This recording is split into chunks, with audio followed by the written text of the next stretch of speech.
Hello, everyone. Thank you for joining me today. Welcome to Learn Commercial Real Estate, learncommercialrealestate.com. In today's class, we are going to be going over Commercial Real Estate Leasing 101. You will probably hear me say the word commercial real estate at least 100 times. Normally, when you realize commercial real estate and when you understand it, you always say CRE, which is the acronym for commercial real estate. So today's class is going to be how to learn how to make a six-figure a year income using what you already have. And when we say using what you already have, the reason why is because this class in particular are for those of you who have your real estate license in your state already. So once again, this class can be taken by anyone so they can understand commercial real estate leasing. But this class right here is designated and specifically meant for people who already have their real estate license and is ready to move it to the next level. So here we go. Commercial Real Estate 101. Who am I? My name is Divine Couture. Normally everyone calls me DK. And I've got 6 years in the commercial real estate sales and leasing industry. I work for the Hawthorne Group in San Francisco and the San Francisco Bay Area. So my market is Oakland, San Francisco, and I even have a listing as far up as Petaluma, which is about an hour away. Okay.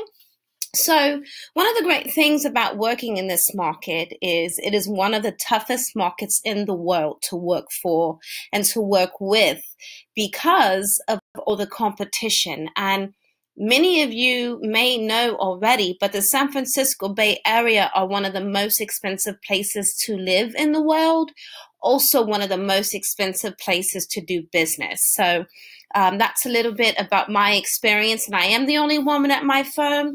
I work my way up from a runner and an intern all the way up to a sales director. And here I'm giving you all the information that and mistakes that I've made so that you can reach the level of six figures way before I did, and you don't have to make all of the mistakes I am.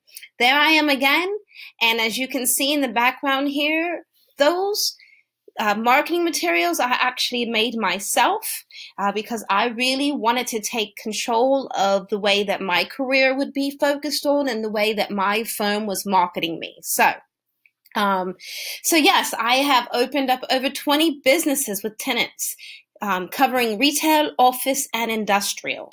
And I have helped over 10 landlords lease space in their buildings. And normally when I work with the landlord, I work with landlords and building owners who own more than 3 buildings. So although I have 10 landlords as my client, I probably have probably at least like 65 buildings that I'm working with. So there's a lot of square feet. And the Hawthorne Group itself as a boutique firm, we cover about 1 million plus square feet here in San Francisco Bay Area. So today, let's get into it. The discussion outline. What are we going to learn today? So today's topics on how to get to the next level. We are going to be covering the commercial real estate mindset. What is commercial real estate leasing? Tenant versus landlord. Tenant meaning being the business owner. Landlord meaning the building property owner. Choosing your market segment. How to find properties and clients. Go out and get your clients, right? Putting it in action, that's going to be the thing that's going to get you to that six-figure mark. Now, once you go out and get your clients, you've got to find your space, and then you've got to go through the deal, which is through the LOI and the leases. And finally, we're going to cover how you get that lease signed and you go ahead and make your money. Okay, guys? Well, right now we're going to go over mindset, because in commercial real estate, agents and brokers need to have a leadership mindset. This is much different than residential. You also need to have a service mindset, right? Customer service, because you're dealing with tenants and landlords, and they are your clients. They are your customers. But in commercial, you need to have a leadership mindset. Going out and making a path and making a way for your clients, for them to be successful. And you need to have a leadership mindset because you have to be able to make great decisions. And a really good leader always normally is able to direct from the front, but lead from the back. So that's really one thing that we've got to hone on and get together is the mindset of leadership.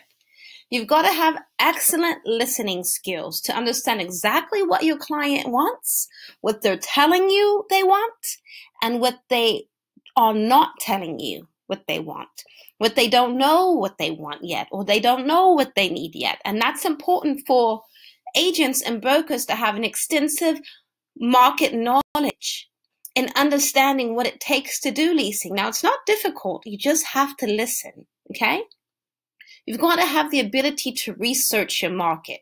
Research what your client is telling you. Research if your client is a restaurateur, then research restaurant deals. If your client is a scientist and wants to open up a distribution lab of where they make robots, well, then research that. Research who your client is. So that way you can better assess and help them. And you have to be able to get things done. That's number one in commercial real estate. I mean, that's number one in the laws of real estate. Get things done. And that's one of the favorite things about myself. I'm a person who gets things done. Follow through, so important. Being able to follow A to Z through your client deal, and then being able to follow up with them after the deal, right? Because if you've got a client who is a tenant and they're going to open up a candle shop, maybe they signed a 3 to 5 year deal, and if they come to that 5 years, if they haven't heard from you, they might, when they want to move, talk to another agent. They possibly have forgotten all about you. So you definitely need to follow through, nurture your clients, and nurture your deals. This is something that a lot of agents and brokers leave out. This is something that I bring to the table that's new. It's because of my personality, and I know how I like to be taken care of when I've been opening up my businesses or purchasing a home. I love great customer service, and I go to the hilt and beyond for my clients. So I anticipate that you will begin to do the same thing because it will increase your money substantially. Right. So why commercial real estate sales and leasing? Why commercial real estate sales and leasing? Well, one of the reasons is because it is low-hanging fruit. It's really easy to diversify into commercial leasing if you already have your license and a little bit maybe of residential knowledge, maybe some commercial. It is easy to diversify into leasing, okay? And on one leasing deal, you can make $10,000 or you can make $170,000. I know because I've done it. Diversification is extremely important, especially for those who are realtors. In about 10 years, the realty industry for residential is going to be changing dramatically. People are going to start buying and selling homes with Bitcoin. And with Trulia and Zillow, not everyone needs a realtor how they did before. They can have their uncle open up the lockbox for them, get verified to their loan through an app, and grab the keys. So it's important that realtors are able to diversify because diversification is your best selling point. Hey, yes, I know I just sold you this home. You just moved in the area. You're a business person. You need a business space. Great. I can do that for you too. Oh, you can? How do you know that? Well, not only have I taken classes from Learn Commercial Real Estate, but I have my real estate license and I've been researching and I'm ready for such a time as this. Bam, there you go. You got your leasing client. So, and it's all about reputation and being able to handle the deal, make your client feel at ease and be able to get the job done. Okay? So next thing we're going to go over is due diligence. What does this mean? Due diligence is understanding exactly the steps you need to take to make sure that your client is getting into a great space, because we're talking about, when I start talking about client, whether it's due diligence on if your client wants to lease a business space, you have to make sure that the zoning laws are correct. The space that they choose or the space that you choose is the best use for that space, whatever their business is, okay? You've got to have great market knowledge. Know and understand the market you're working in. And I normally tell the real estate people that are working with me, start where you live. Start the area that's closest to you, because you want to be consistently walking around your area, seeing which buildings are going to be for sale, which buildings have just been sold, what buildings have tenant space available in them, all sorts of those things. It's important to know. And we're going to go over a little bit later some ways that you can gain more market knowledge, okay? Do everything you can to become an expert so you can add value, all right? Relationship building is very important. So important. Who do you know? Who knows who they know? And this is how you're going to start building your client base. How many building owners do you know right now? How many business owners do you know right now? Well, get your pencil and pad out and start making a list. And that's how you're going to build your client base. I teach another class on how to get your first client in 21 days. You guys might want to check that out. But for right now, I'll just let you know, get a pen and pad out. Start making a list. Start making more, earning more with the information, knowledge, and resources you have at your fingertips now. Okay? Because you've been going into commercial real estate buildings for a very long time. Grocery store. What commercial real estate buildings in your neighborhood do you go to a lot? Do the tenants inside them who are operating the buildings own them? Or are they just leasing them? Don't be afraid to ask. And now you can say, hey, so-and-so, I'm learning commercial real estate now. So when you're ready to move to a new location, I can help you. Hey, business owner, do you own this building? Or are you just operating out of it? Being able to ask questions is very important. Being able to communicate is very important. And then also you can say, and give that an opportunity for you just to introduce yourself and say, hey, I'm just now getting into commercial real estate, but I have a lot of information and knowledge because I've been studying. So if you really want to just talk about commercial real estate one day or ask me some things that are going on in the neighborhood, let's do it. Let's set up a time. And 9 times out of 10, they'll do it. They'll say, oh, okay, yeah, let's set up a time. And you keep the time and you talk to them. And the next time something comes up with them or their family and they need space, they'll think of you. Okay, relationship building is one of the main aspects of commercial real estate. All right.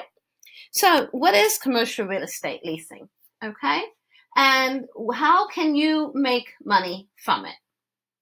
So commercial real estate leasing it's 2 parts, actually. You're leasing for a tenant who wants to find business space, or you're leasing for representing a landlord, where you have a landlord who has a building who wants a tenant to operate the business out of their space. And what it is they're not buying the building, they're renting it, just like someone would rent a home. But there are different elements involved, okay? And there's different types of leasing. There are 3 main categories or segments that we are going to be discussing today, okay? That's office leasing, retail leasing, and industrial, all right? And in those 3 segments, there's 3 types of leasing that are most common, and we'll get over that in a moment. And I've attached a PDF for you to take a look at that so you can have a better understanding of what those are. And please feel free to email me or jump in the Learn Commercial Real Estate Facebook group to learn more, okay? So there's different types of leasing. First, we're going to start with retail. Retail, very popular, shopping malls, restaurants, nightclubs, coffee shops, grocery markets, libraries. Anything where you can go and get something out of is normally a retail place. And most of us are pretty much known for the retail, right? We go shopping, and it's just, everyday common. We're going into retail locations. Office. So office covers medical offices, business offices, and research and development offices, okay? And those are normally in your business spaces, downtown, or different business districts, okay? And a lot of times you'll see multi-unit apartment buildings when you have an office space downstairs or an office space upstairs of a building, and there's a retail on the bottom. So office spaces, it can come in a lot of different forms. And then the last we have is industrial. So the difference between heavy and light industrial, warehouse, okay, where Amazon, probably think of Amazon when you think about warehouses, distribution and repair buildings, manufacturing, and even public storage, all right?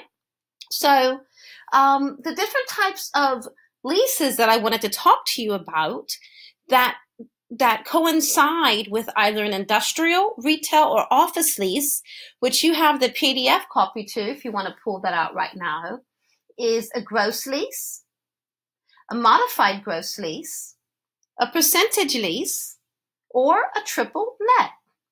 All right? So remember that you will either be representing the tenant or the landlord on these. So they can mean different. The leases can mean different things depending on who you're representing, and that is extremely important to remember. So with a gross lease, you have a gross lease. The tenant covers the base rent, and the landlord covers all the other expenses. Okay? Modified gross lease is paid in a lump sum, and the rent, and it usually includes any or all of the nets. And you can look down there. You can see what the nets are. The nets are the property taxes, utilities, and any janitorial. Okay? And then you've got the percentage lease, which is the lease rate, which is determined by the overall monthly revenue of the business. All right? And then last but not least, triple net, which I'll give you a little tip, is normally used for retail. Okay? Retail leases, triple net. Triple net leases is the most popular type. It is for commercial freestanding buildings and retail spaces, all right? So I've also included a PDF that goes over a little bit more of those in depth so you can have a better understanding and know which one to choose when you are signing your tenant or when you're signing your landlord, all right?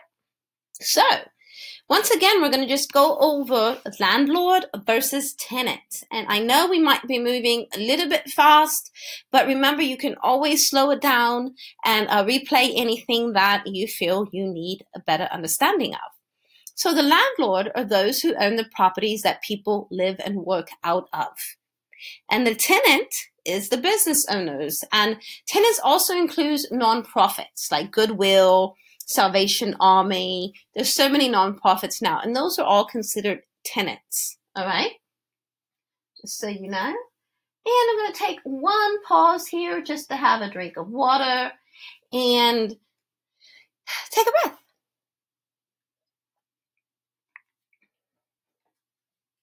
Brilliant. So now we are going to be going over our market segment. And this is the exciting part, guys, because we really have a better understanding of what the retail, office, or industrial segments are. And once you build your client list, and once you look at that piece of paper where you wrote down all of the business owners that you knew and all the building owners that you knew, just take a look at that. Do you know more business owners or do you know more building owners? Well, if you know more business owners, then that's where you want to start, being a tenant rep and possibly finding more business owners who need space. And if you know more building owners, then that's where you're going to start, landlord rep. However, it's not in stone that that's where you need to start.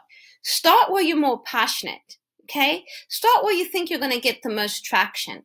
Start where you think is going to be most interesting.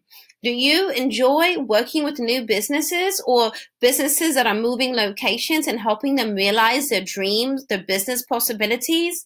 Do you enjoy driving around your city or walking around and saying, hey, I opened up that business location. That's my client. I work with them. It's a really great feeling. Or are you the type of person that says, yeah, I represent that building owner right there. He's got 6 other buildings. And it's just a great opportunity, not only for a talking point, but it's so much pride and self-love and self-respect that go into building the fabric of your community, it's really great. So once you have chosen which one you want to go ahead and go with, whether it's retail, office, or industrial, that's what you're going to focus on. So just for the sake of this class and this exercise, choose one. All right? So how to find your properties, how to find those clients, because they're out there. They're waiting for you. They need help. So you will always really be looking for new clients, right?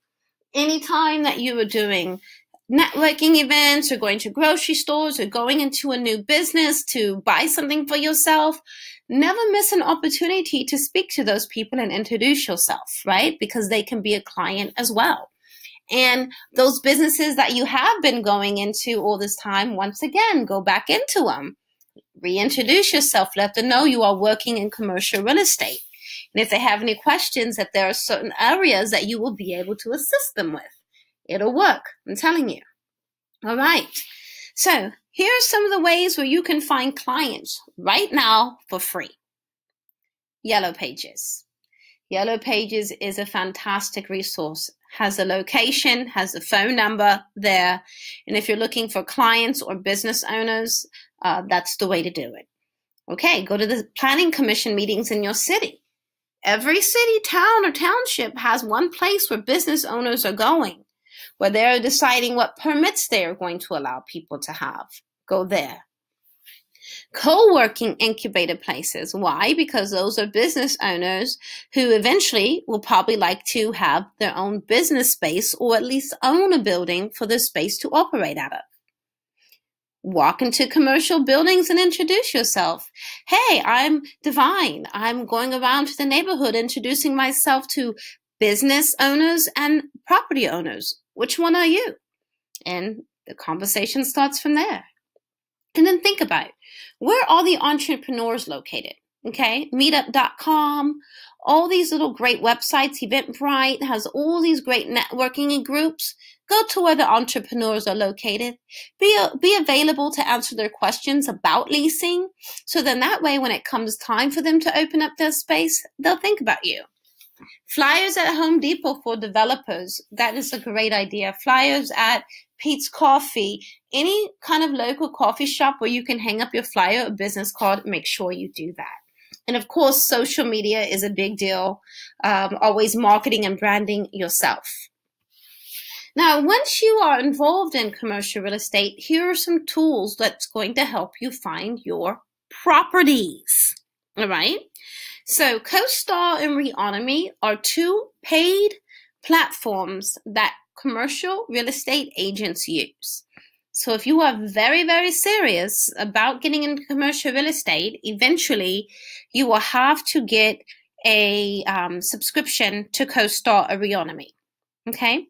Now LoopNet is owned by CoStar, and it's a great tool, but it doesn't have as much analytics and in-depth as CoStar does, but is also a great tool. Yellow Pages, once again. And your county assessor, your record assessor's office in your local area, this is a great place to find out who owns what. All right.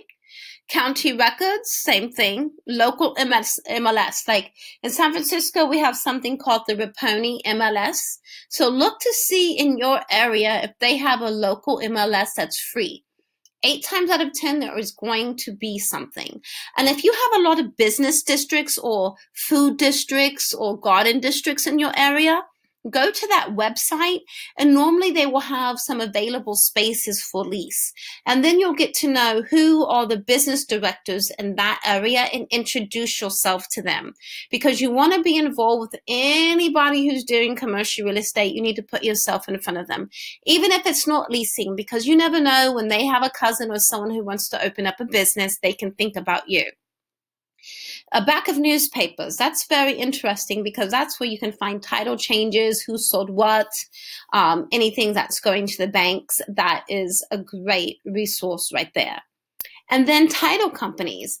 Ask your title rep if they have an app or a website where they normally will list all the home, business, and property owners. Okay, so if you're on residential, get with your property owner because you usually already have the app. Boom, there you go. You have all the building owners' information to call them and say, hey, I'm Divine. I've just gotten into commercial real estate and I realize that in your area in the past 2 months, there's a building up for a sale. Or did you know this building on that street got sold? Or there is a space for lease not too far from you, and I just thought I should let you know. And also, I wanted to have a opportunity to connect. So this is what I'm doing. You'd be surprised. A lot of people want to talk about real estate, right? Okay. So once you have your client, which is what you will do because you are a superstar, once you get your client, once you find your business space, once you find your building, once you find your people who need help with theirs, then you have to ask your client what they need. And then this comes in the part of listening. It's so important to listen to what your client needs. And don't be afraid to ask them what they want and what they need several different times and several different occasions, because it might change, right? And based on what they need and what they want, then you need to do your due diligence. For example, say if they're saying, oh, I want to have a great office space and I want to make sure that my clients can get into the building because I'm working with disabled clients and they also purchase some products for me. Okay, well, is this an office space or is it a retail space? They're purchasing products there, right? And then you also need to remember they said they need ADA. In San Francisco and Oakland, ADA, which is, being able to accommodate persons with disabilities, it is a huge deal. It may not be in your area, but it is here. That is part of doing your due diligence. Would a client be in a wheelchair be able to come over? Would a client in a wheelchair be able to get up the stairs, or is there a lift for them available? So those are some important things that you really need to know before you are booking your clients into their space. So sorry about that notification there. I wish that would just leave. But anyway, so very important to know your due diligence and do all of that information. Sorry, it's my sister calling me. So now once you do that, oh my God,